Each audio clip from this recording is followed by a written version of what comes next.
Let's get reaction from one of my favourite political commentators, Charlie Downs. Hello, Charlie. Hello, Mark. Charlie, Matthew speaks coherently, articulately, and he speaks for millions.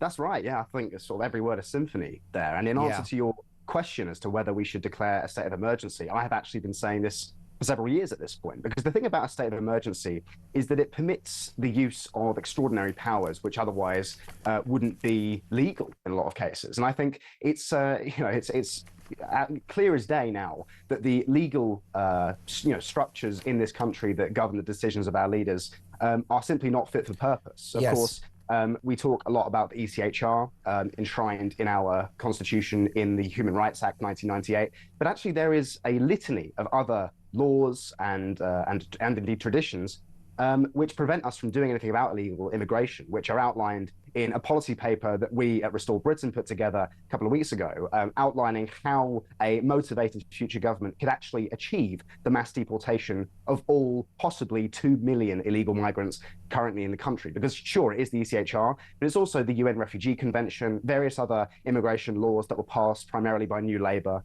and only by, I think, radical action, by declaring a state of emergency and sort of overruling all of these laws, are we actually going to be able to do anything about this? And I think that will scare a great many people, especially those in the Labour Party who are true believers in the doctrine of human rights, who think, I think in a lot of cases, that they are doing the right thing by permitting the so-called asylum seekers to stay in our country, to live at our expense in these hotels, where be given clothes and pocket money and phones and all the rest of it, and be able to work in these dodgy jobs, whether it's delivering food or selling drugs or whatever else. I think they believe that they're doing the right thing, and that's because they are so completely disconnected from the lived reality of so many people in this country, many of whom now list illegal immigration and the use of hotels to put up these so-called asylum seekers as the most pressing issue of our time. It's so salient, and it's no surprise, therefore, that populist forces in this country are on the rise. Now, are we going to be able to solve this? I mean, this is the million-dollar question. Are we in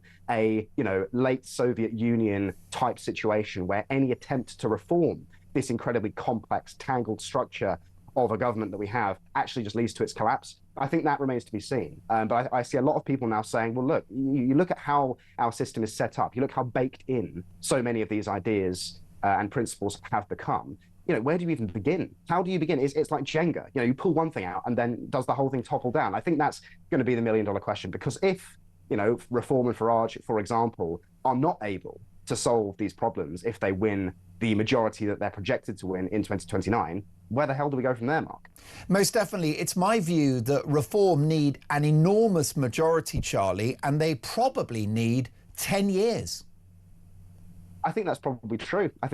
Now, I think, I'm skeptical of Reform. I've been, involved with them in the past.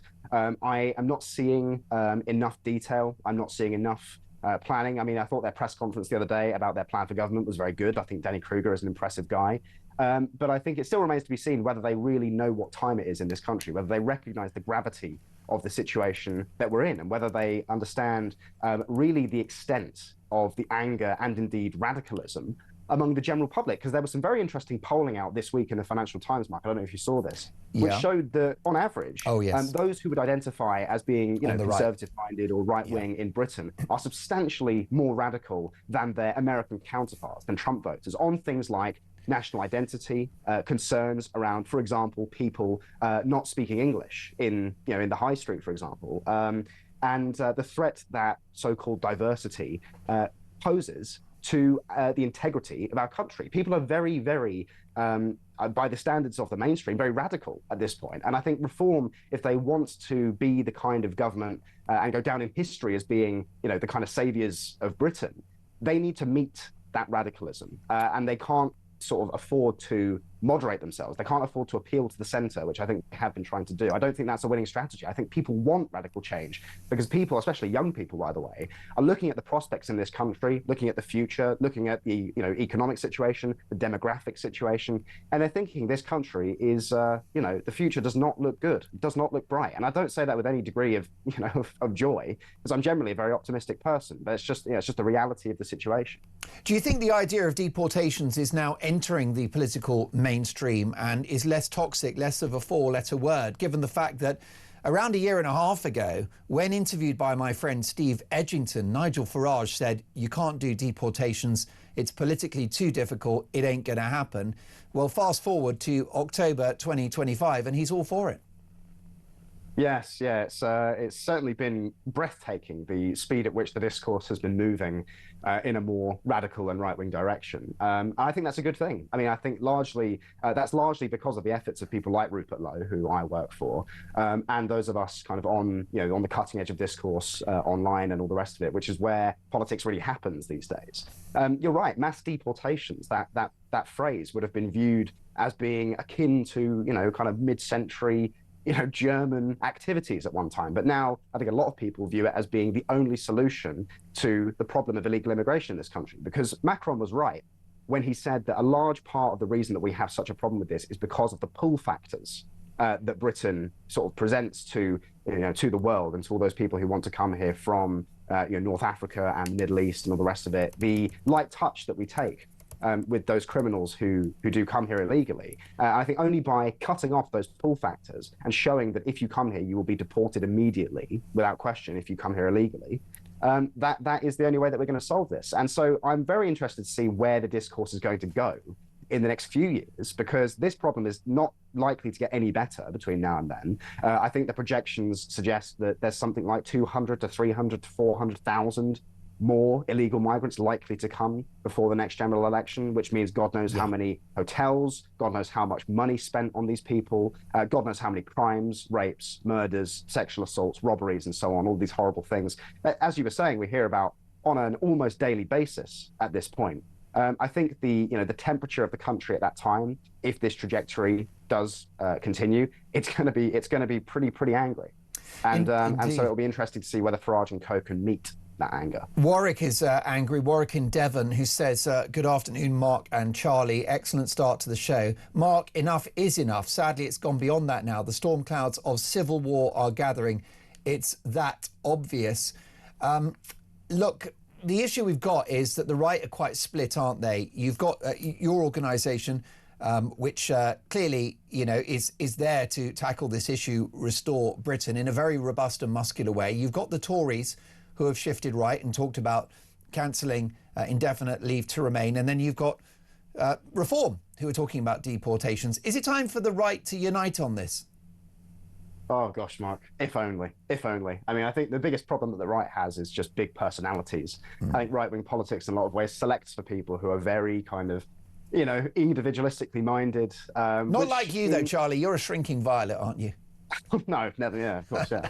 I mean, I don't think that's a bad thing, because I think that one of the things that sets the right apart from the left is our championing of the value of leadership. The left are very kind of hive-minded. They're very collectivist in their thinking, whereas we are more given to a kind of great man of history style of politics, which I think is great. And I think that's exactly what Britain needs at this moment in its history.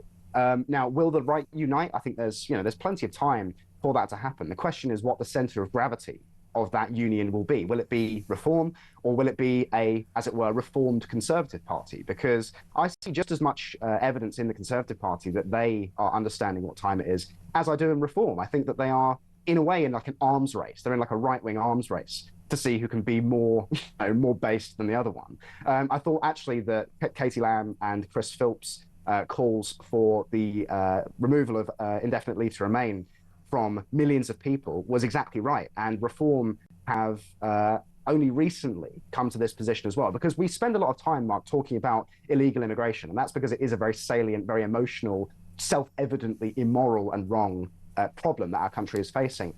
But actually, as you and I both know, the bigger problem and the far greater threat in the future demographically comes from legal immigration, because it's not been illegal immigration that has seen entire neighborhoods, towns, and indeed cities like London and Birmingham become minority, white British, for example. And it's there that the problem really lies. And so I think until we're prepared to tackle the issue of immigration in its totality and not just talk about illegal immigration, I don't know that the sort of mainstream political discourse is where it needs to be. Because I think if you talk to a lot of people, regular people who don't follow politics that closely, people who are not, in ordinary times, wouldn't be interested in politics, the issue that they're highlighting, yes, is illegal immigration, but it is also legal immigration. It is also the way in which our country is being completely transformed. And the narrative that we're sold that this needs to happen, whether it's for economic reasons or cultural reasons and the enrichment that it brings, like grooming gangs and other sorts of things like that. Doctors and engineers. They're all doctors and engineers and brain surgeons, Charlie. So I'm told, Mark. So I'm told. But look, I mean, until we tackle that issue head on, I just don't think the mainstream is keeping pace where the public actually are. And I'll tell you something else, Mark. Something I've been thinking about a lot recently is the fact that, look, immigration is certainly the most pressing issue of our time, but it's actually, it's far from the only issue. And I think in a lot of ways people get into this way of thinking where if we were to just solve the demographics and if we were to just solve the small boats and all the rest of it, then everything else will be fine. But no, that's not the case. Net zero, Mark, is another insane project that our ruling class has been rolling out over the last decade or so, which is making life, day-to-day living, impossibly expensive for so many people. Housing is another one, of course, that is downstream from immigration to a certain extent. But young people, speaking as a young person, are looking at the prospects in this country, whether it is home ownership, wages, taxes, starting a family, starting a business, and they're looking at a country that offers them absolutely nothing, and they're therefore looking abroad at countries that will not be hostile to their interests as this one is. And they're seeing more appealing options. And it's no surprise that so many want to leave, which I think is a really sad thing. A really sad thing. And you're so right. Lots of big issues. Woke policing, education standards through the floor, and a broken economy. Charlie, you're a wise man. Do join us again soon. My thanks to Charlie Downs, who is a political commentator and works with Rupert Lowe at Restore Britain.